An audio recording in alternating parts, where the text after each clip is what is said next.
பூ போல இருக்கிற உங்க பாதம் நோகாது தாயி. ஐயோ ஐயோ, நெருப்பு கொதிச்சுக்கிட்டு இருக்கு. இந்த பூசாரி என்னடானா ஃப்ளவர் அது இதுன்னு சொல்லிட்டு இருக்கோம். ஆஹா, எல்லாரும் ஒண்ணு சேர்ந்துட்டாங்களே. ஷூ, இப்ப என்ன பண்றது? ஒண்ணும் பண்ண முடியாது.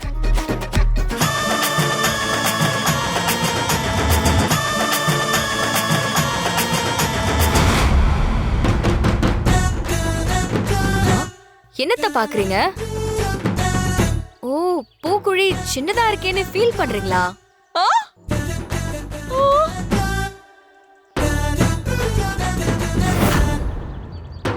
ஐயோ, இதுவாடி சின்ன சைஸ்.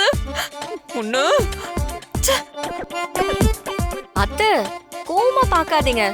நான் தான் உங்களுக்காக பூசாரி கிட்ட சண்டையெல்லாம் போட்டு சின்ன சைஸ் பூக்குழியா செட் பண்ண தெரியுமா?